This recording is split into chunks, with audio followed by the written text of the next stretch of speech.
আসসালামু আলাইকুম রহমতুল্লাহি ওয়া বারাকাতুহু নাহমাদুহু ওয়া নুসাল্লি আলা রাসূলিল কারীম আম্মা বাদ। অনেকদিন পর একটা ভিডিও নিয়ে আসলাম, কারণ ভিডিও করতে মন চায় না, কারণ আপনারা ইসলামিক ভিডিওগুলো খুব কম দেখেন। আপনার গান বাদ্যর ভিডিওতে আপনারা অনেকে শেয়ার করেন, লাইক করেন, এগুলো করতে আপনাদের ভালো লাগে দেখেন। তারপরেও নিয়ে আসলাম, যারা ইসলামের বিপক্ষে কথা বলে, এই সমস্ত কথা বললে মানে সহ্য হয় না। আসুন আগে আমরা হিজবুত তাওহীদের একটা ভিডিও শুনে আসি। রসুল দাড়ি রাখতেন কাটছাট করে, খুব সুন্দর করে। এই উলাজুলা দাড়ির কোথাও হাদিসে নাই। উলাজুলা উলাজুলা বুঝেন তো, বাতাসে উঠতেছে।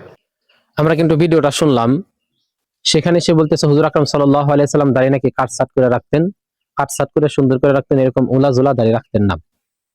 মানে তিনি বুঝাইতে চাইছেন হুজুর আকরাম সাল্লাল্লাহু আলাইহি সাল্লাম কাটছাট করে দাড়ি রাখতেন, দাড়ি লম্বা রাখতেন না বা দাড়ি রাখতেন না, এরকম বুঝাইতে চাইছেন। অথচ এই ব্যাপারে অসংখ্য হাদিস আছে যে হুজুর আকরাম সাল্লাল্লাহু আলাইহি সাল্লাম দাড়ি লম্বা রাখছেন এবং দাড়ি